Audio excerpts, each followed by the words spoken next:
Son e media. Bueno, pois, ui, que se me acaba de ir un momento a pantalla. Bueno, pois xa son e media, entón vamos continuar coa última palestra que temos hoxe en Filosofía na Rede, que nos presenta aquí Valeria Vázquez, que se graduou ano pasado no grado en Ciencias Políticas pola USC e da Administración, e comezou este ano o máster en Filosofía tamén na USC, e o ano pasado participou no primeiro Congreso Internacional sobre o pensamento e praxe de Rosa Luxemburg cunha palestra enfocada dende a economía política cunha perspectiva de xénero. Entón, hoxe vainos presentar aquí unha concepción deste Foucault do goberno das almas ao goberno dos corpos. Entón, cando queiras, Valeria. Vale, pois boas tardes. O que vou presentar aquí hoxe é o meu TFG de Ciencias Políticas. Fareino dun xeito un pouco resumido porque en realidade o arquivo eran como unhas 70 páxinas. E bueno, comezarei por tratar de darlle un pouco de relevancia e entender por que escollo a Foucault como autor que vertebre este traballo. E fundamentalmente porque 34 anos despois da morte do autor e do filósofo francés, o seu pensamento político influirá en moitos movementos políticos que se atopan en plena irrupción e auxe, dende o movemento LGTBI, destacando a súa influencia na teoría queer, até a pedagogía alternativa, pasando polo seu análisis da idea de panótico, que moitos hoxe en día equipararán as novas tecnoloxías. Sen embargo, nestes últimos meses, Foucault será moi nomeado pola súa reflexión sobre a pandemia, resurdindo deste xeito unha das facetas máis interesantes do autor. Esta mesma faceta vai ser a que vertebre este traballo, o Foucault que adica os seus estudos e a reflexión do poder político íntimamente ligado ao Estado, xa que se algún legado nos deixou claro este autor foi o estudo do poder en todas as facetas do cotiá, dende a escola ata a cárcere, ou hospital, ou incluso a dimensión máis íntima de cada persoa, o desexo. Nun primeiro momento, o traballo que vou presentar hoxe tería a intención de abarcar un período temporal maior no referente á obra do autor, xa que o pensamento de Foucault sufrirá unha evolución reseñable nos seus últimos anos, que moitos estudos os denominan como o último Foucault. Sen embargo, por cuestións temporais, tíveme que limitar a revisión do pensamento sobre o estado de Foucault nos últimos anos da década dos 90, sendo claves os cursos que o mesmo editaría no Collège de France e destacando o seu rexistro académico. O corpo deste traballo centrarase en 2 puntos, que ben poderían ser 4.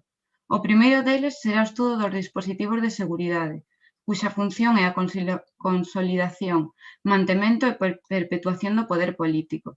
O segundo dos puntos contará con 3 apartados, cuxa extensión é considerable, podendo chegar a entenderse como apartados propios. Sin embargo, existe unha unidade respecto aos 3, a idea de gubernamentalidade. Esta idea será o eixo sobre o que xira o traballo, o cal non se pode entender sen o método de coñecemento do autor, a necesidade de facer unha arqueoloxía da verdade na cal a gubernamentalidade terá un papel decisivo. Pese a que o autor tamén trata sociedades clásicas, comezarei a estudar a gubernamentalidade na época do réximen feudal, xa que Foucault achegara toda unha teoría fundamentada, elaborada e dunha gran orixinalidade sobre a época, sen a cal non chegaríamos a entender os rasgos do presente. Posteriormente tamén aparecerá o estudo dunha idea tan recorrente na teoría política como é a razón de Estado, e consecuentemente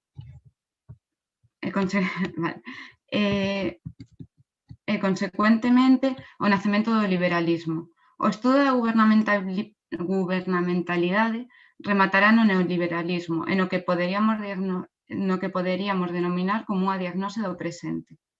Vale, pois comezarei falando dos dispositivos de seguridade, que en realidade nesta exposición vou dedicar máis tempo e darlle máis importancia que a gubernamentalidade, xa que creo que é a base fundamental para poder entender o resto, polo que a gubernamentalidade a tratarei dun xeito moito máis resumido e superficial.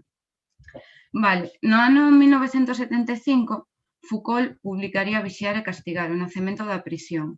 É unha das súas obras máis famosas, e na mesma desenvolverá un estudo do dereito penal referente ao réximen penitenciario do século XVIII e o século XIX, focalizándose nas relacións de poder, no seu mecanismo e nas tecnoloxías de control, Máis alá destas cuestións referentes ao penal, destacarán dúas ideas transversais en todo este ensaio que nos van a servir para entender a gubernamentalidade. Por un lado, a idea de que a transformación, neste caso da pena, non implica unha mellora, senón que responde a cambios políticos e económicos da sociedade occidental. O método de análisis nesta obra dos eidos punitivos será dentro do ámbito económico e político. Por outra banda, tamén destacará a existencia de elementos materiais e técnicas que serven de arma, relevo e puntos de apoio nas relacións de poder e saber que se achegan ao corpo humano e os converte nun obxecto de estudo e, sobre todo, en obxectivo de poder. Nun primeiro momento, o autor vai definir os mecanismos e procedementos do poder como aqueles que teñen por obxectivo o afianzamento dos mesmos, independentemente de cal sexa o seu resultado. Para Foucault, estes mecanismos serán de interese á hora de establecer unha técnica de análise da realidade, xa que os mesmos se perpetúan mediante múltiples relacións. Das mesmas xurdirá o discurso dominante. Foucault será nomeado por moitos filósofos como o filósofo do poder. O seu interese non radicará, polo tanto, no discurso como mecanismo de poder, senón que o tratará de analizar para entender os dispositivos que se perpetúan a través do mesmo. O autor definirá os múltiples dispositivos de seguridade e mecanismos de control da poboación baixo unha xeralidade que se poden enmarcar nunha clasificación de tres vertentes. En primeiro lugar, os mecanismos de seguridade de tipo penal que se plantexarán no binarismo entre o prohibido e o permitido. Por outro lado, os mecanismos de seguridade que parten deste binarismo, pero a súa vez engadirán toda unha serie de elementos de vigilancia e corrección. E, por último, os mecanismos de poder, cuxo obxectivo é manter a criminalidade dentro duns parámetros establecidos baixo o criterio de normalidade fixado por medidas estadísticas. Aquí, máis alá do estudo que vou a realizar posteriormente, quixen como facer un guiño á situación actual. E Foucault é recurrente no seu tratamento cara ás pandemias, no referente a estes mecanismos. Por un lado, estudará a lepra, a cal se plantexa mediante este mecanismo binario, xa que se combate mediante o illamento daquelas persoas contaxiadas. Por outro lado, a peste será xestionada mediante a cuarentena, e fixando o poder en determinadas autoridades para controlar a poboación en relación á mesma. Por outro lado, a variola será fundamental para o control da mesma as técnicas estadísticas para fixar as características dos infectados e a incidencia da mortalidade na mesma. Neste xeito vemos como as técnicas quedan exemplificadas e fai referencia ao autor mediante a pandemia. E, ademais, nestes momentos resultanos familiar. Foucault será un dos autores máis citados á hora de facer un análisis nos tempos de COVID-19. Para o filósofo surcoreano Byung-Chul Han, o virus non será máis que unha excusa para instaurar a nivel planetario todas as opcións que proporciona a digitalización nos referentes aos mecanismos de control. Paul B. Preciado tamén pensará o virus dende Foucault, o corpo e a biopolítica, centrándose nas cuestións do apoio mutuo como único punto de fuga do goberno sobre os corpos e que está a ser imposto.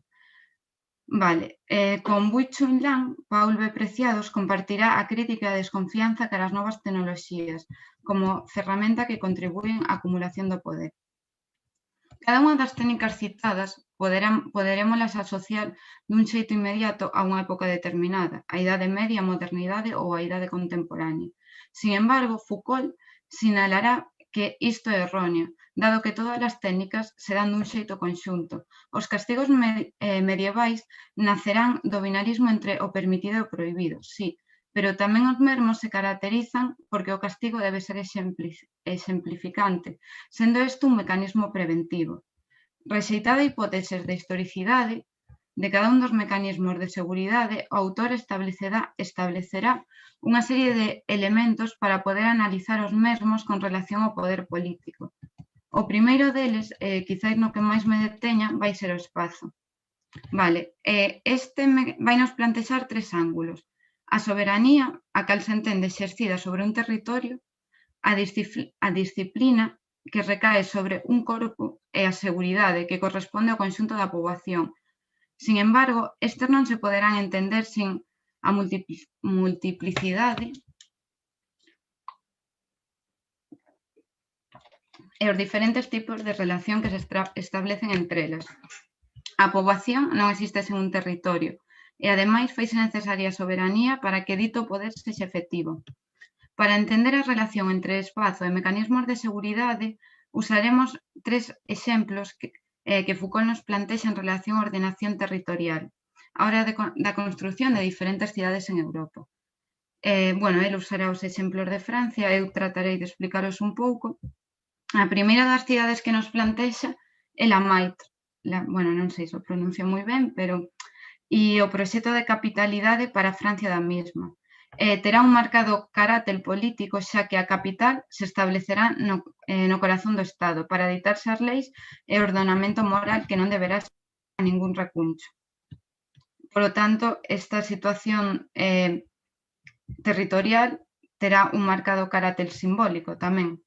Por outro lado, a construción de cidades artificiais ao longo de toda Europa, e o autor usará o exemplo da cidade de Richaldau, a cal se construirá e se ordenará a modo de campamento romano, no cal cada espacio da cidade terá unha función concreta e estarán separados entre sí. Por un lado, atoparemos as áreas de descanso ou as áreas de habitabilidade e, por outro lado, as áreas nas que se desenvolverá aquelas actividades políticas ou comerciais. Por último, Foucault nomeará o ordenamento sobre a cidade de Nantes, que penso que é un común a toda Europa, que se trata de cando as murallas das cidades caen, como se controla a entrada e a saída.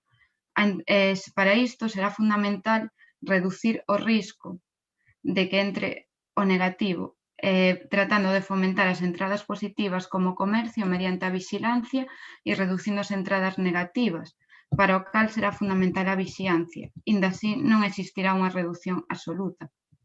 Unha vez exposto o exemplo destas tres cidades, poderás enunciar a modo de síntesis que a soberanía será a que capitalice un territorio e plantexa o problema da sede de goberno. A disciplina na arquitectura dun espazo plantexará como problema principal a distribución xerárquica e o funcionamento dos elementos que o conforman. Por último, a sociedade tratará a seguridade, tratará de acondicionar o medio e constituirá a cidade en función dos acontecementos posibles, sendo preciso regular os mesmos no marco do posible. Entre estas causas e efectos atoparémonos un campo de intervención, onde a acción xa non enfeta a uns individuos capaces de levar a cabo a acción como suxeito de dereito, como sucedería coa soberanía moderna. Tampouco afecta aos habitantes mediante a exixencia e proporcionándolles prestacións, como sucedería coa disciplina, senón que se buscará a repercusión sobre a poboación.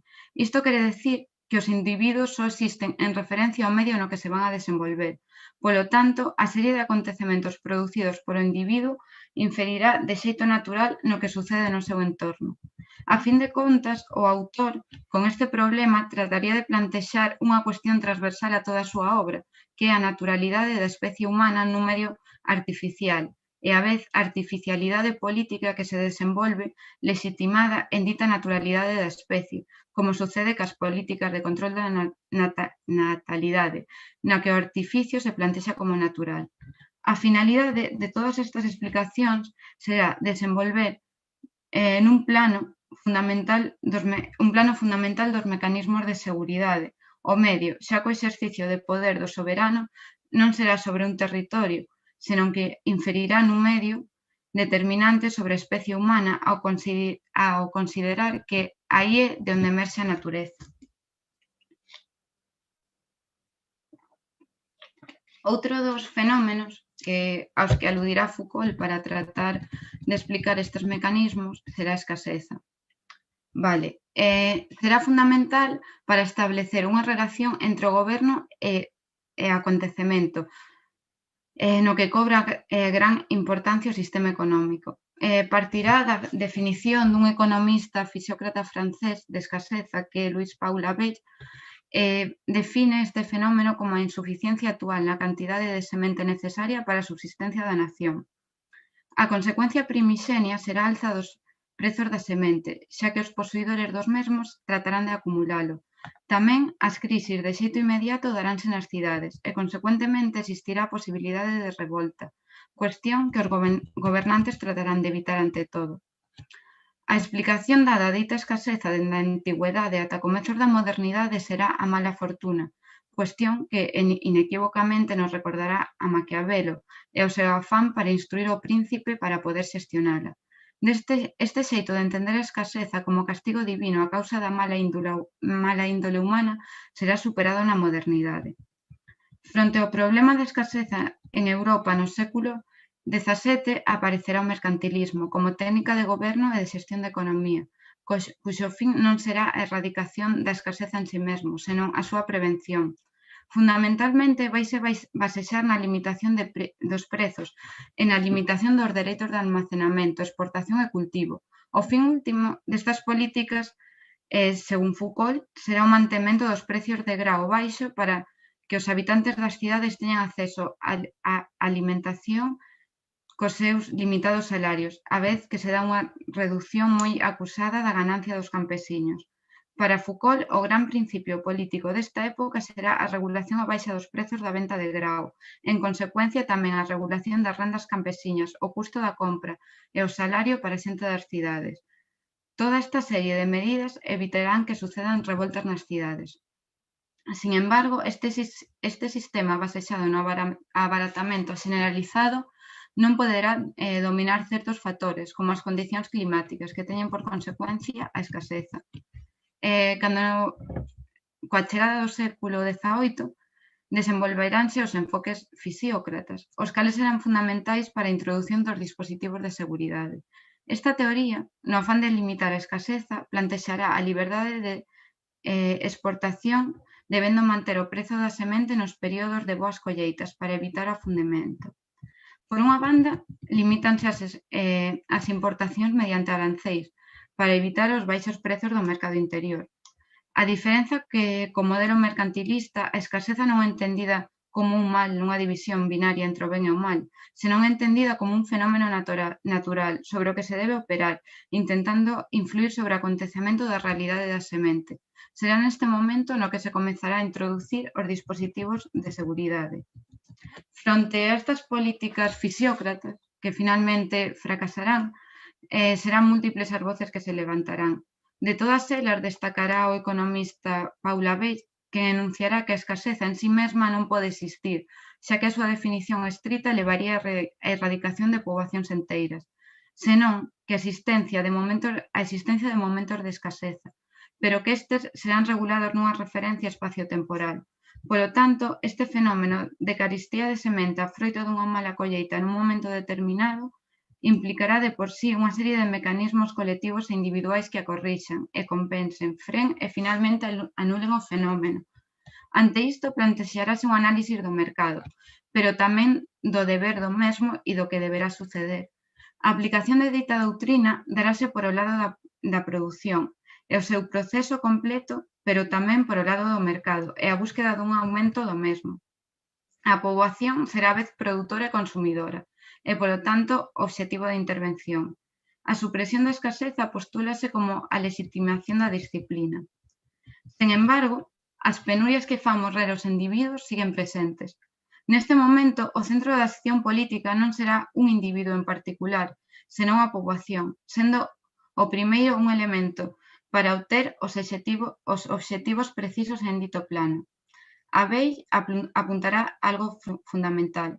De producirse revolta e aprovisionamento da semente, ese grupo de persoas non formarán parte da poboación e sería o que denominaría o pobo, negándose a formar parte do suxeito obxecto colectivo como é a poboación e provocando un desaxuste no sistema. Para o autor, será este segmento de poboación quen rompe co contrato social, o elemento fundamental da resistencia ao regulamento da poboación. Foucault vai enunciar, en base ao fenómeno da carestía da semente, que a disciplina caracterizarase por ser fundamentalmente centrípeda, xa que aillará e delimitará o territorio para deste xeito ter o control sobre o mesmo. Será o que sucederá no caso do mercantilismo primoxenio. Por outra banda, poderemos dicir que os dispositivos de poder caracterizaránse por ser centrífugos. A súa lógica será o establecemento de circuitos cada vez máis grandes e buscará acadar o control dos mesmos, como sucedería no caso dos fisiócratas. Outra diferencia chave é que, mentras a disciplina se basexa nun regulamento detallado, os dispositivos de seguridade fundamentaranse no deixar facer. Polo tanto, a primeira impedirá o que sexa preciso, regulará ata o detalle fronte aos dispositivos de seguridade, que se apoian nos detalles entendidos como un proceso, sen valorar ben ou mal, para obter un resultado no pertinente á poboación. Por último, será destacable o xeito de proceder. A lei vai prohibir, a seguridade vai prescribir e a disciplina fundamentalmente determinará con exactitude non só o permitido, máis ben o obrigatorio e o prohibido. Será fundamental a focalización non tanto no que se debe facer, no que non se debe facer, senón no que se debe facer. Ante isto, plantexarásenos que todo aquilo que non este contemplado ou indeterminado estará prohibido. Por outra banda, a poboación. Tradicionalmente, o concepto de poboación será entendido baixo unha connotación negativa, ben sexa para referirse aos desplazamentos de persoas cando sucede unha catástrofe ou ben en referencia ao soberano. Búscase unha poboación mansa e traballadora para perpetuar o goberno e a riqueza do monarca durante o medievo. Sen embargo, no século XVII, coa chegada do mercantilismo, a poboación situarase no centro, como elemento que condiciona todo o demais, xa que sen a mesma a produción e a circulación da semente non existiría. Foucault plantexará que o prezo abaixo da semente e, polo tanto, o establecemento de salarios baixos será o novo garante do poder para facer fronte á revolta. Para asegurar dito sistema económico, aparecerá o aparello de Estado que garantirá que a poboación traballe como corresponde. Polo tanto, a poboación será entendida como unha forza productiva.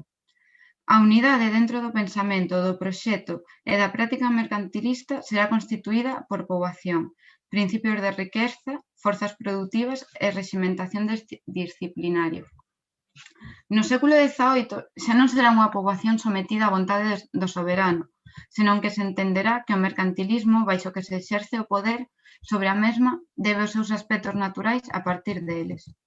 Polo tanto, para Foucault, o noso autor, a poboación será un dato dependente de toda unha serie de variables que impiden, como consecuencia, que a súa acción sexa transparente ao soberano e, polo tanto, a súa relación co mesmo vai moito máis alá da dicotomía entre obediencia e revolta. O goberno das poboacións transcende o límite da lei na relación entre goberno e poboación. A concepción transversal de todo este fenómeno da poboación é a naturalidade da mesma, plantexándose como un fenómeno no que o poder se cambia por decreto, mediante lei.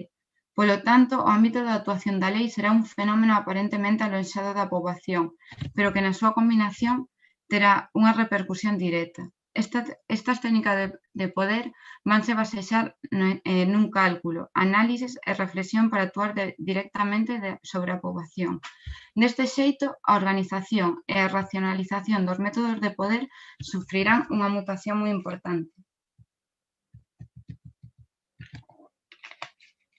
A hora de tratar o papel dos individuos no referente á poboación, será fundamental a noción do desexo, xa que o mesmo será o que impulsa a súa acción, polo que o mesmo será obxecto do goberno perseguido e deixalo actuar dentro duns límites, pero en suma do interese xeneral da poboación. Será neste punto no que se producirá o denominado interese colectivo, a conxunción de ambos, presentando a poboación como un fenómeno natural e a artificialidade dos medios que o regulan. Frente á concepción tradicional, plantexada polo mesmo Rousseau, na que a función do monarca é a negación do desexo, agora a función do mesmo será a permisividade do desexo, pero o problema atoparase en como conducilo. Para concluir o análisis sobre a poboación, o autor recorrerá aos estudos elaborados por John Grant, os cales, mediante a elaboración de cadros de mortalidade de Londres, serían capaces de fixar regularidades en ditos suxeitos. comezarase a afirmar que os elementos que repercuten sobre a poboación poderánse caracterizar pola súa constancia e regularidade. Disto inferirase en que o desexo pode regularse, plantexando deste xeito que se trata dunha variable dependente e modificable. Disto xurdirá a afirmación de que a poboación se inscribe nun grupo diferenciado de seres vivos suxeitos a unha transformación autoritaria, meditada e calculada. Polo tanto, o fenómeno da poboación irá dende o arraigo biolóxico expresado mediante a especie ata a superficie de agarre presentada como ámbito público. Entre o problema da escaseza, o espazo e o tratamento da pandemia podemos atopar continxencias comúns. O seu desenvolvemento no plano da cidade, xa sexa como foco infeccioso como o lugar onde se produce a escaseza, para evitar a morte no primeiro caso e a revolta no segundo. Será co xurdimento masivo das cidades cando aparezan os mecanismos de seguridade, tendo no centro unha gran problemática, a conxunción destas novas estruturas territoriais e o exercicio da soberanía sobre a mesma. Outro problema clave e transversal a estes tres plantexados será a circulación das sementes das enfermidades ou das persoas. Buscarase a seguridade da poboación e tamén daqueles que a gobernan, senón a seguridade do príncipe e do territorio, como nos veña a plantexar Maquiavelo. Tamén nos atoparemos con que estes mecanismos non porán en xogo unha obediencia total a unha vontade superior, senón que o xeito de proceder será facendo interactuar elementos da realidade. Os fenómenos non serán anulados mediante a prohibición, senón por outros fenómenos. Os mecanismos de seguridade, e isto é fundamental, destacan pola acción dos gobernantes, e sendo necesaria e suficiente. Fronte ao modelo de soberano encarnado nas estruturas do panóptico, onde o soberano actúa sobre todos os individuos, situado no centro de dita máquina de poder, ningún súbito poderá eludir a lei. Todos os xestos serían coñecidos polo soberano. O punto central da estrutura é o soberano perfecto. Agora, vámonos topar con que os mecanismos incorpóranse por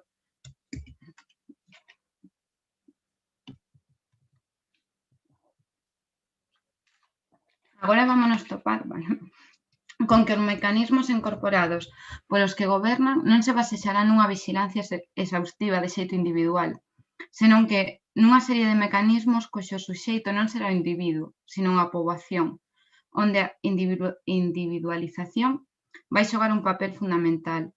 Neste momento xurdirá o termo denominado como goberno de poboacións, onde a relación colectivo-individuo será fundamental.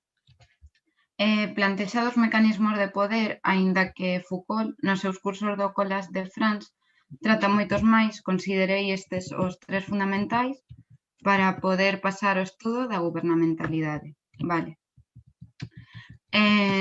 No século XVI vai aparecer o problema de goberno, coa disgregación das estruturas feudais, caracterizado pola concentración de poder estatal e pola dispersión e disidencia relixiosa. Foucault sinalará que este período se caracterizará polo problema de como ser gobernado, por quen, hasta que punto, con que fins e mediante que métodos. Ante isto, o seu obxectivo será definir o goberno do Estado, o que viría a ser o goberno na súa forma política moderna. O concepto de gubernamentalidade será capital para abordar o problema do Estado e da poboación. Para poder estudalo, Foucault vai plantexar as seguintes premisas. Gubernamentalidade é unha palabra que usará Foucault, que a súa etimoloxía é por un lado goberno e por outro mentalidade, e vai centrar a través dun análise superador das institucións para tratar de atopar o que denominaremos as tecnoloxías de poder. Será fundamental tamén o plantexamento da exterioridade fronte á interioridade no momento de analizar a función das estrategias e tácticas referentes ao poder. Por outro lado, non vai aceptar o obxectivo do estudo como nos é presentado. En palabras do autor, vaise negar a medir as institucións, as prácticas e os saberes coa vara da norma e do obxectivo dado de antemán. Vale, o primeiro destas gubernamentalidades que vou a estudar neste traballo vai ser o poder pastoral, inda que Foucault e iso trata as sociedades clásicas, pero para poder acotar o tema e chegar un pouco a unha diagnose do presente, comezarei na Idade Media, vale. E entón, o poder pastoral. O autor vai situar a orixe de dito poder no occidente precristiá e a súa consolidación plena darase co asentamento do cristianismo, fundamentalmente en base a dous fenómenos: a pastoral cristiá, por un lado, e a dirección de conciencia, por outro. A metáfora do pastor vai aparecer xa en Exipto, en Babilonia, indicando un tipo de relación entre soberano e Deus, sendo o soberano o pastor subalterno de Deus. Coa introdución do cristianismo, este termo vai cobrar forza, empezando a caracterizarse por determinados rasgos específicos novos e diferentes dos plantexados. Vale. O poder non se vai exercer sobre un territorio completo, senón sobre un grupo. Polo tanto, o poder vaise exercer sobre a multiplicidade de movimento. Vale, este poder tamén se vai fundamentar en que se trata, vaise fundamentar na súa benevolencia. Definirase na súa totalidade pola súa razón de ser, en consecuencia pola súa omnipotencia e brillo. Omnipotencia e brillo, polo tanto, plantexas a posibilidade da conquista de territorios en base a isto. Será fundamental, como posteriormente desenvolverei, a salvación como consecuencia deste poder benévolo. Dito poder caracterizarase polos coidados. A salvación, xunto con todos os medios necesarios para a subsistencia, deberá ser proporcionada por o pastor. Tamén, a labor do pastor definirase pola carga que recaerá sobre el e o esforzo que deberá realizar para acadar a salvación do rebaño, polo que este poder será oblativo e transaccional. Por último, trátase dun poder individualizador. O pastor dirixirase a todo o rabaño, pero só o poderá facer no caso de que non se lle escape ningunha ovella. Neste punto situarase a técnica do poder cristiá. O pastor debe ter os ollos postos en todos e á vez en cada unha das ovellas. En extensión, isto desenvolverá o paradoxo moral e relixioso do pastor, o sacrificio do grupo pola salvación dun dos seus membros. Polo tanto, en base a isto, poderemos definir o poder pastoral como aquel que se exerce sobre unha multiplicidade, cuxa función é intermediar respecto a un obxectivo, sendo os obxectivos de poder todos e cada un dos membros do rebaño. Será a Igrexa cristiá a que concretaría dito poder en toda unha serie de institucións e mecanismos definidos. Polo tanto, a pretensión deste poder vai ser o goberno dos homes na súa vida cotiá e baixo o pretexto da condución cara á vida eterna, sendo os suxeitos de dito poder a humanidade no seu conxunto. O autor afirmará que se trata duns dispositivos de poder sen similitude en ningún outro lugar, que se desenvolveu e afinou e transformou durante 15 séculos, sostendo que este poder se podería chegar a manter hasta os nosos días. Tamén sinalará que serán moitos os procesos revolucionarios que sucederon cun marcado carácter antifeudal, pero ningún deles cun carácter antipastoral. Ante isto, producirase a total institucionalización do pastorado mediante leis, regras, técnicas e procedementos propicios acadando un estado de autonomía. Fundamentalmente, o poder pastoral vaise legitimizar en base a, en primeiro lugar, a salvación, que constituirá un concepto moi importante, eu coido que pode ser o máis interesante, que é a economía dos méritos e desméritos. Vaise establecer unha relación global de responsabilidade recíproca entre a comunidade e quen ten o seu cargo. Isto será plantexado como problema da unidade e das partes. Dita salvación fundamentaríase en 4 principios específicos e completamente novos. O primeiro deles será o principio de responsabilidade analítica e a responsabilidade individual considerarase o pastor responsable de cada un dos membros do rebaño. Por outro lado, o principio de transferencia exhaustiva e instantánea. todo mal ou ben que lle aconteza a cada un dos membros da comunidade será considerado como que lle aconteceu ao pastor mesmo. E, por outro lado, o principio de inmersión do sacrilexio. O pastor, para salvar a multiplicidade, debe aceptar a morte. Será este momento no que o propio pastor acade a súa salvación.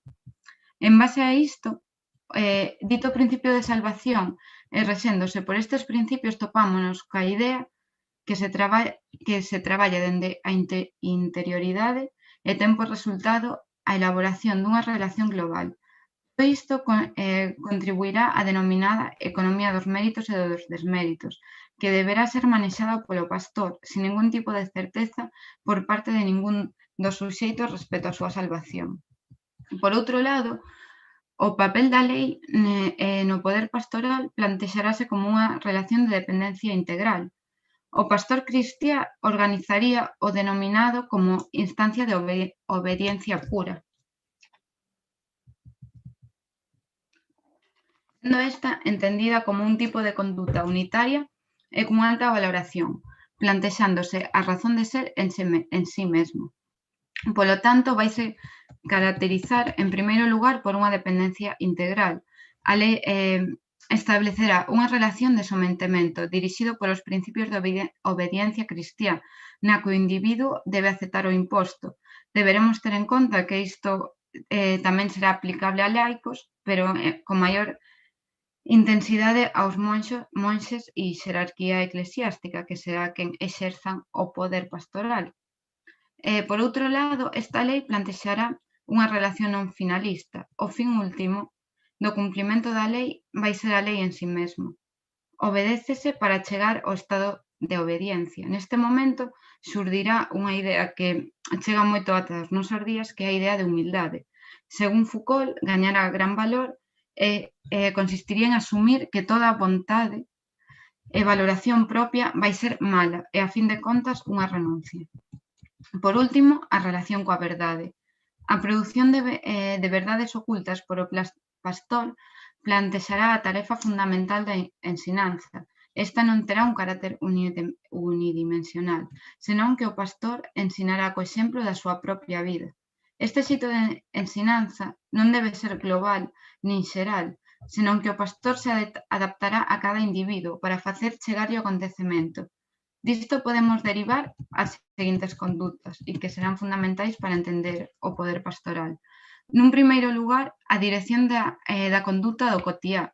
Non se van ensinar xeralidades, senón que se ensinará a modular a vida cotiá, o que corresponde ao saber e ao facer. Polo tanto, a ensinanza integral implicará unha mirada exhaustiva do pastor sobre a vida de cada individuo. Por outro lado, esta dirección do cotiá non se entenderá sen a dirección da conciencia. Trátase dunha práctica que non é voluntaria, nin tampouco circunstancial, xa que é permanente e faise extensiva a toda a vida. Esta tamén fará imprescindible o examen de conciencia, que se basexará en anclar unha relación de dependencia entre o pastor e o rabaño. Polo tanto, a pastoral cristiá definirase como unha técnica de poder que tomará o problema da salvación. Neste contexto, instaurarase un tipo de obediencia individual, exhaustiva, total e permanente. Será fundamental para a perpetuación deste poder un sistema de produción de verdade, caracterizado pola obriga das persoas a aceptar dita verdade, pero vai contar coa innovación de dotar dito elemento de interioridade. Esta interioridade terá por consecuencia o desenvolvemento da xa nomeada economía de méritos e desméritos. Foucault vai soster que será este momento, de xeito moi polémico, no que se producirá a individualización do individuo. Isto sucederá como resultado da economía dos méritos e dos desméritos, xa que a mesma derivará na identificación analítica do individuo. Tamén esta individualización se producirá por suxección, xa que se desenvolverá nunha rede xeral de servidume na que se ven a implicar todos os suxeitos. Este proceso de individualización e subxectivación mediante a cal se alcanza a verdade será mediante a produción interior da mesma. Paralelo ao fenómeno do poder pastoral, pese a que xa nomeamos que non existiron ningunha, según Foucault, ningún tipo de revolución de carácter antipastoral, que si feudal, trataremos o tema das conductas e contraconductas, o que no típico vocabulario de Foucault poderíamos nomear como puntos de fuga. O xa citado concepto como economía das almas basexarase nos méritos e desméritos e afectará a cada cristián en particular, ademais de que se acabará rexendo a prosperidade e a riqueza das familias e ademais da saúde das almas. Para isto será fundamental a implementación dunha conducta nas súas dúas vertentes, dirixida cara a outro pero tamén cara a un mesmo, conducirse e ademais deixarse conducir, como citará o cristianismo. Sen embargo, frente a este poder, cuxo obxectivo é a conduta, xurdirán puntos de resistencia, formas de ataque e contraataque. Ditos movementos de contraconduta podemos destacar que os mesmos se caracterizan por a relación de enfrontamento e reacción coa conduta operante de xeito específico, aínda que nunca autónomos este poder pastoral. Ditos movementos xurdirán coa pastoral cristiá, debido á importancia da conduta. Sen embargo, será nos séculos XVII e XVIII onde aparecerá estes tipos de contracondutas, xa que a gubernamentalidade non perderá este carácter de dirección de conduta. Un exemplo claro disto poderá ser a deserción do exército no momento no que a guerra se presentou como un interese xeral da cidadanía e o papel do soldado como un exercicio necesario. Vale. Isto centrado no poder pastoral serán diferentes xeitos de contraconduta. Nomeando rapidamente, algún deles poderá ser o ascetismo, a vida en comunidade, as místicas, a libre interpretación das escrituras e as crenzas escatolóxicas. O autor vai sinalar que a gran maioría de contracondutas non constituirán unha emenda total ao pastorado, senón que buscarán a mellora do mesmo, outro xeito de achegarse á verdade, asumindo o corpus teórico do poder pastoral. Consecuentemente, e de xeito moi polémico, Foucault vai enunciar que a individualización se vai a presentar en Occidente por o intermediario da pastoral e mediante a incorporación destes xeitos de contraconduta e non sitúa o orixe no xurdimento da orde burguesa. O xeito de operar será mediante a idea de salvación, fixada sempre por a súa identidade, e en base á economía dos méritos e dos desméritos. Polo tanto, dita individualización vaise producir por subxetivación. O paso dun sistema a outro non se vai a dar sin a existencia de resistencias, rebelións e insurreccións de conduta. Sen embargo, froito da reforma protestante e a contrarreforma, moi situadas ambas na liña de integración das contracondutas, daríase unha intensificación do pastorado relixioso, tanto nas súas dimensións espirituais como nas súas dimensións temporais. Vale, agora abordaremos a razón de Estado e o goberno dos homes. Coa decadencia do pastorado, viviríase unha etapa de transición cara ao liberalismo. O motor deste proceso será denominado por Foucault como razón de Estado. O autor plantexará a razón de Estado como o necesario e suficiente para que a existencia da República e a conservación da súa integridade. Tomando definicións como a de Palazzo, aparecerá algunhas innovacións respecto á pastoral. A razón do Estado neste novo estadio vaise plantexar como cautelar, xa que se buscará a conservación do Estado mesmo, sen ningún tipo de referencia a unha orde natural, nin leis da natureza, nin orden divino. Polo tanto, non se plantexará ningunha finalidade. A concepción pastoral será finalista, a fin da razón do Estado e o Estado mesmo. O goberno será entendido como un acto de creación continua da República. Pese a que a razón de Estado constitúe un Estado conservador, e a legitimidade do mesmo xa non será situado na súa orixen, como sinala Maquiavelo,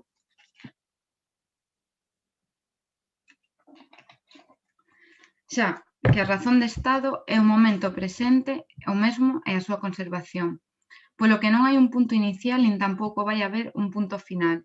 Non se abordará a cuestión da salvación do individuo. No concepto de razón de Estado, o tempo entendido como indefinido, nunha gobernamentalidade para que non está prevista ningún principio e ningún fin. Ante isto, o autor vai sentenciar que a historicidade se postulará como aberta a causa do carácter indefinido do político. Por último, será importante a paz perpetua. Para o autor, será a substituta do imperio final do poder pastoral. O fundamento da mesma será a coexistencia en equilibrio de diferentes espazos, onde ningún exerza a dominación sobre os demais.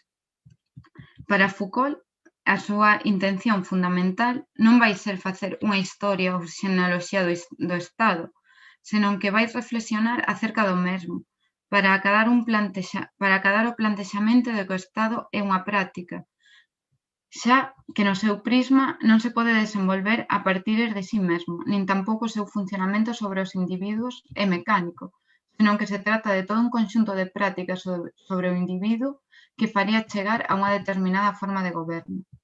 Ao analizar este novo xeito de gobernamentalidade, deberá ser superado o paralelismo no que o rei se transforma en pastor. Entenderase dun xeito completamente novo e específico. O goberno contén no seu seo a súa propia razón. Por seguinte, a aparición de dita razón dará orixe a un novo xeito de pensar. Este denominarase política, o xeito de pensar o Estado e de gobernalo. Será a idea reguladora de dita concepción, polo que o Estado será o principio fundamental, a través do que se comprenderá a realidade e a vez o conxunto de institucións xa establecido. En extensión, o obxectivo da política será gobernar a racionalidade, porque hai un Estado e para que o haxa. Neste momento, a orde internacional vai a cobrar vital importancia e Foucault introducirá un termo que será a balanza europea. Vale, esta orde internacional será fundamental para a perpetuación da razón de Estado e vais a apoiar en 3 piares. En primeiro lugar, a guerra, podendo darse a causa do exceso de poder por parte dun país, o que a nivel diplomático non é tolerable. En segundo lugar, o exercicio diplomático, caracterizado por a relación permanente que este mesmo desenvolverá entre os Estados para evitar a citada guerra, que un imperio non este por encima de outro. E por último, aparecerá todo un aparello militar. Neste momento comezará a profesionalizarse, converténdose o mesmo nun saber e nunha reflexión táctica. Nesta orde, a fin de contas, o Estado perseguirá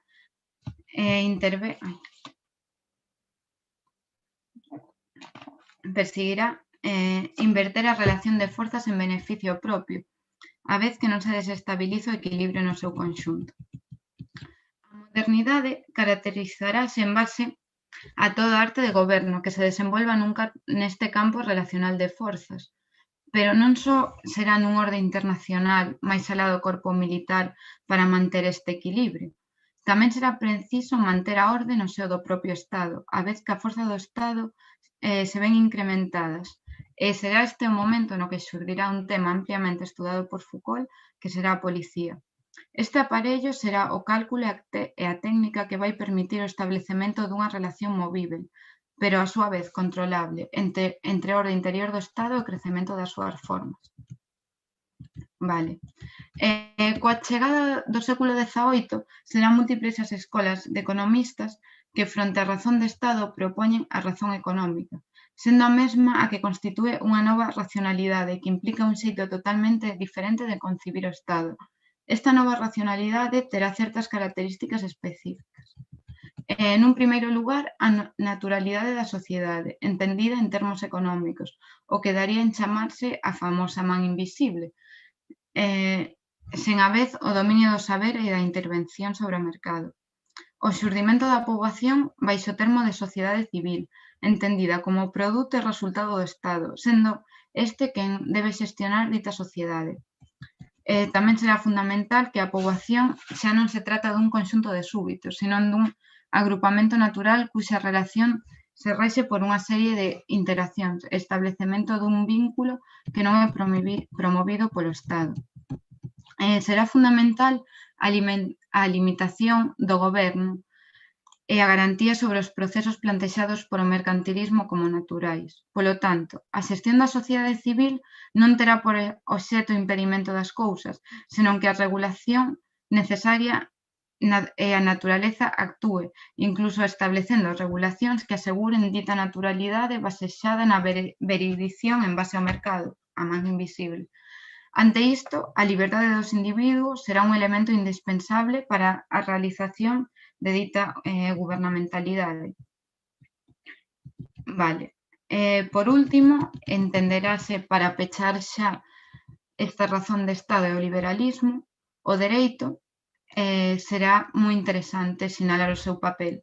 Durante o medievo será un elemento multiplicador do poder real. Sen embargo, coa entrada do século XVIII desenvolverase unha nova racionalidade gobernamental, na cal o dereito xogará un papel completamente oposto, será subtrator e limitador do poder real.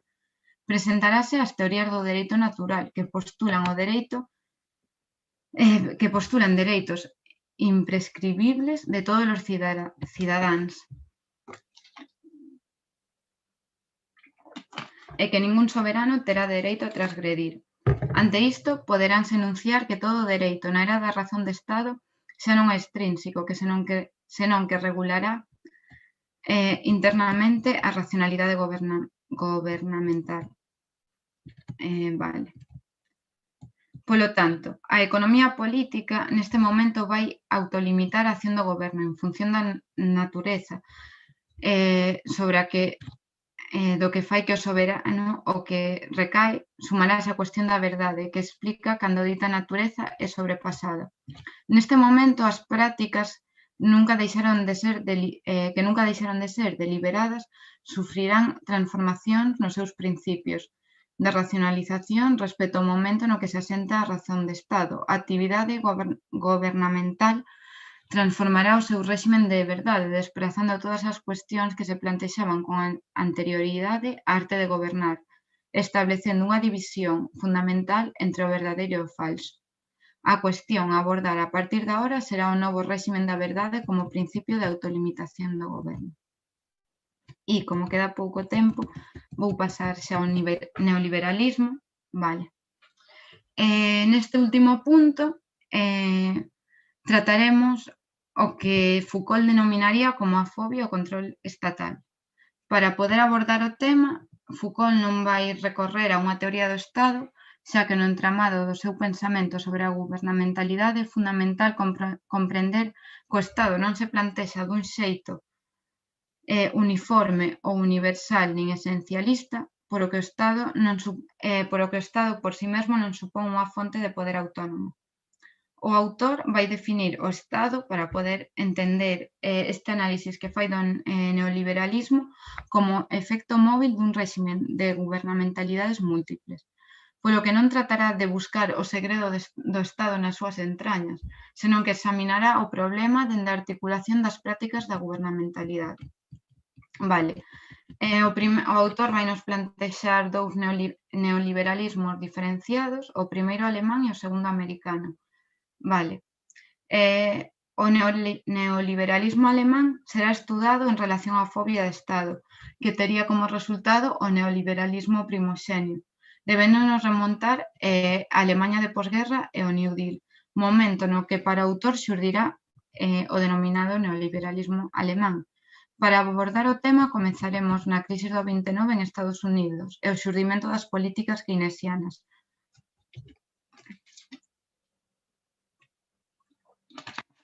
Que se caracterizarán por o protagonismo que cobraría o papel do Estado. Neste momento tamén aparecería a escola austríaca, economistas que se autodenominarán como neomarxinalistas, os cales serán claves para a constitución do corpo teórico do neoliberalismo. Un Estado que non sexa garante de liberdades económicas non acadará a súa legitimidade. Baixo este punto de partida serán os dous factores claves unidos ao contexto alemán. Por unha banda, a liberdade económica sería clave para afianzar as relacións económicas estables con Estados Unidos e os grupos de presión económicas nunha Alemaña carente de e aparello estatal en un proceso de reconstrución tras a Segunda Guerra Mundial. Por outra banda, co trauma da guerra, tanto Europa do Leste como a do Oeste asegurarían que o Estado que se fora a establecer nese territorio non debería supor un peligro, como sucedera co Estado forte totalitario que o procedera tras a Primeira Guerra Mundial, o seu trauma e a Segunda Guerra Mundial. Neste momento, sendo un fenómeno moi excepcional a nivel histórico, a economía terá un papel creador como fonte do dereito público. Producirase un consenso permanente, na medida de que todos os integrantes das diferentes forzas políticas aceptan o xogo económico da liberdade na República Federal Alemán, a modo de consenso.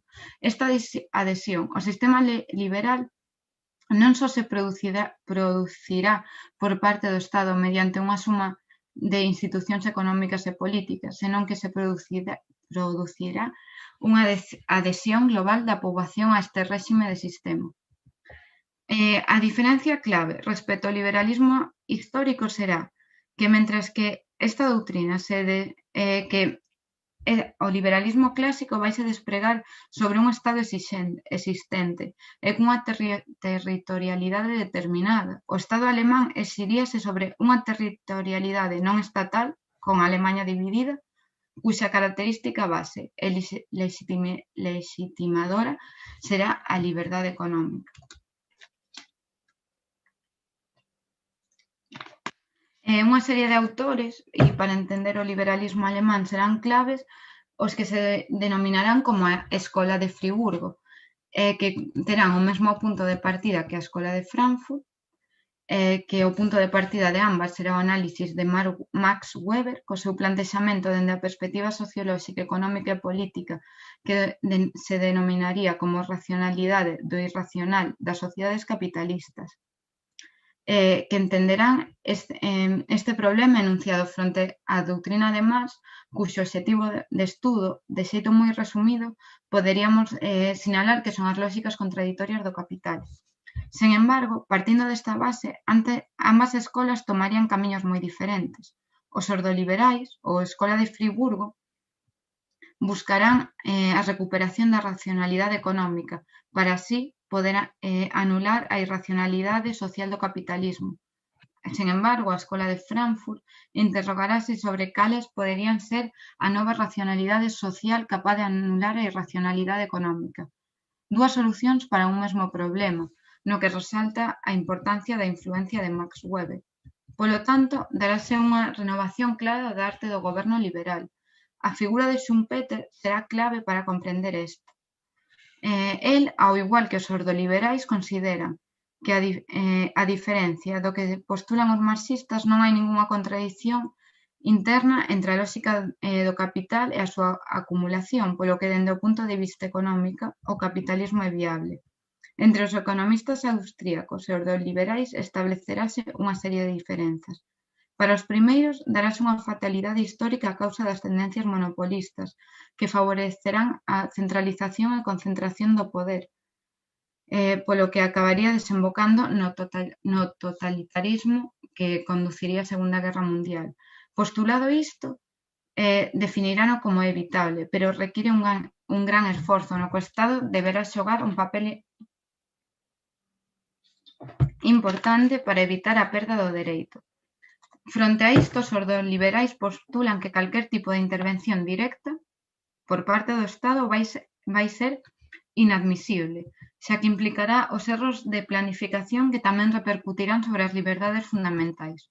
Fronte a isto, o Estado de Dereito xogará un papel fundamental, xa que o mesmo será o que manteña a lógica do capital no seo do Estado primoxenio e, polo tanto, estableza un mercado competitivo no que non xurdirá o fenómeno monopolístico. Por lo tanto, o neoliberalismo alemán poderíamos definir como a fobia ao Estado. Por outro lado, moi resumidamente, porque non queda case tempo, o neoliberalismo estadounidense vai ter as súas propias características. O liberalismo, igual que sucedería coa República Federal Alemán, co neoliberalismo e esa fobia ao Estado, o liberalismo vai ser o principio fundador dos Estados Unidos durante a Guerra de Independencia. Non será o Estado quen se autolimite mediante o liberalismo, será a existencia do liberalismo que se converta no fundamento do Estado. O neoliberalismo norteamericano tamén se caracterizará por un elemento diferenciado, a teoría do capital humano. A economía clásica analizará o traballo en referencia ao factor temporal. Esta concepción manterase ata Keynes.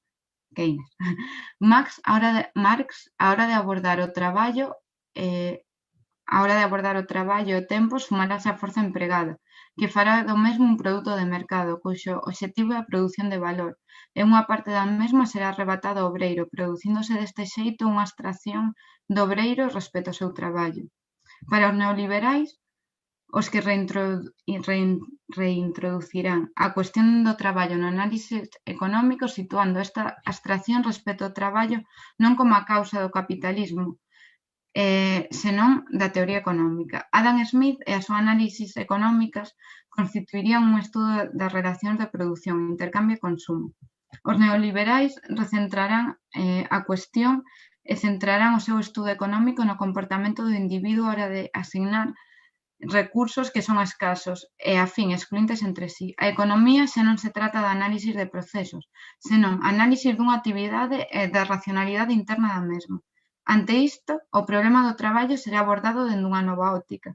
A clave do análisis económico do traballo será saber como se usa quen traballa os recursos dos que dispón. O traballo xa non será un obxecto dependente da oferta e da demanda, senón que será un obxecto económico activo. O traballador, en base a estas relacións de capital e idoneidade, será entendido como unha empresa en si mesmo. Neste momento, lembrarémonos do neoliberalismo alemán, o cal centraba a súa análisis económica non no individuo, nin tampouco nos procesos da empresa. Centraraos nunha economía, nunha sociedade constituída por unidades empresas. Será neste momento no que o termo homus economicus será fundamental e irá moito máis alá da competición das persoas no mercado ou como socio dun intercambio en base á teoría da utilidade en relación ás necesidades. Agora será un empresario en si mesmo, o seu corpo e el mesmo será a súa empresa. A persoa vai ser o seu propio capital e o seu propio produtor de fontes e ingresos. Neste momento, Gary Becker levará a cabo achegas moi interesantes nas que se plantexa o consumo moito máis alá dun proceso de intercambio e a persoa ocupará o lugar de produtor de satisfacción, polo tanto, xogará un papel tanto como produtor como consumidor. E dou por finalizado. Bueno, pois moitas gracias, Valeria, por esta conferencia. Eu teño unha cuestión respecto ao poder pastoral, hai outra en Facebook tamén respecto a isto, a mellor, porque as dúas tamén van, non sei se van polos mesmos tiros, máis ou menos, pero a miña é sobre no papel do poder pastoral, a noción de responsabilidade epistémica implica de que hai certos suxeitos que teñen unha certa autoridade, tanto política como pode ser tanto política como social, no ámbito do coñecemento, e, por exemplo, en canto ás prácticas que hai que falabas antes, que pensaba Foucault, no de o permitido o prohibido, vixiar e a corrección, por exemplo, prácticas que van en contra de esta responsabilidade epistémica, por exemplo, espera, vou cambiar a vista a galería, que senón só aparezco eu e dame vergonza. Por exemplo, cando estamos a falar de se deberíamos nos vacinar do COVID ou deberían ensinarse outro tipo de prácticas, por exemplo, nas escolas, como presenta Feyerabend no Tratado contra o Método, que a veces debería de tamén estudarse tarot nas escolas como outras visións da ciencia. Entón, aquí que representaría este poder, esta función do poder neste aspecto coa responsabilidade epistémica? Deberíase denegar, aceitarse? Vale. Non sei se me expliquei ben, se non reformulo. Se pode reformular porque mentalmente voume a economía dos méritos e desméritos e non sei se vas por aí ou non. Non, eu do que estou a falar é de que existe comunidades ou suxeitos, por exemplo, as comunidades médicas que teñen responsabilidade epistémica de dicir, no, o correcto é isto, o verdadeiro, porque é o que máis evidencia hai ou todos estes rollos. Pero hai outra xente, por exemplo, os antivacunas ou terraplanistas, que tendo fontes de coñecemento pouco fiables, pero aínda así hai certos, se lles debería de garantizar certos espazos ou non, en canto a súa difusión de pensamento. Se Vale, se entendo. Creo que te fuches ao que pode ser un dos puntos débiles da filosofía de Foucault, cando el se pon a plantexar o poder, que é o poder e saír da realidade, e que todo sexa lexítimo. Eu entendo que a clave fundamental para dar resposta a isto é que a acción do individuo non se trate de, e penso que Foucault tamén o pensa así, dunha reformulación ou análisis do verdadeiro na realidade no seu conxunto, sino de focalizalo nun tema concreto.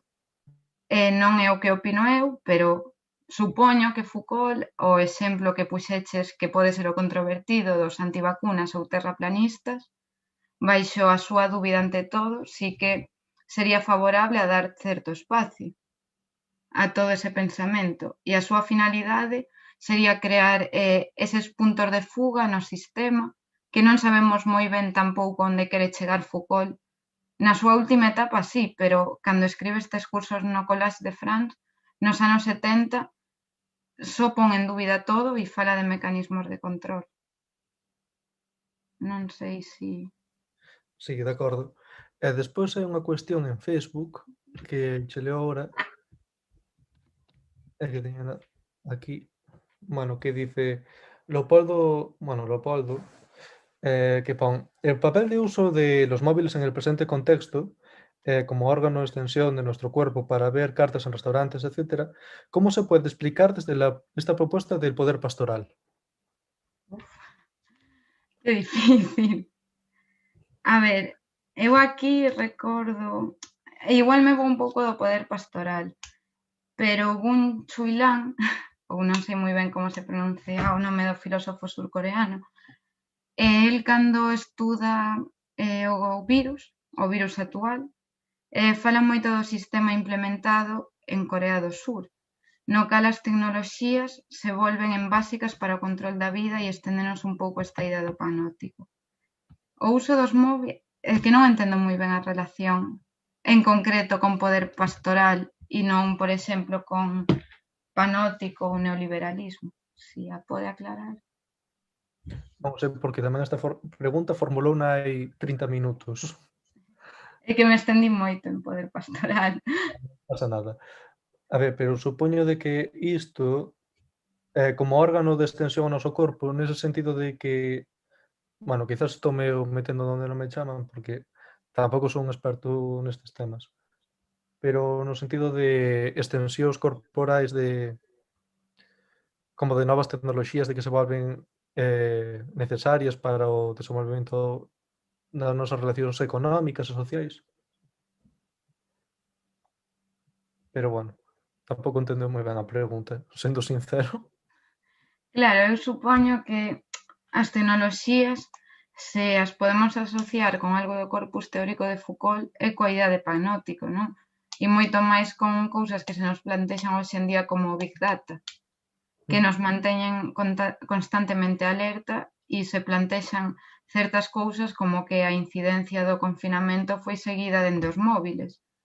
Estar vixiados constantemente, que saiban onde estás e ese control onde vai máis alá. E de feito aquí ata me metería un pouco máis alá do Estado, moi en relación co neoliberalismo alemán, ese control das persoas tamén por o goberno o mínimo posible, pero as empresas están presentes no noso control mediante a inxerencia na mercando datos e demais. Bueno, non hai máis dúbidas, polo menos non sei se non creo que haxa máis en YouTube, polo que eu tampouco teño máis, así que agradecerche a túa participación en Filosofía na Rede e por vir á conferencia e a xente que nos está vendo ahora en YouTube. Continuamos mañá con outras 3 palestras ás 4 en España. Bueno, pois boas noites e moita saúde.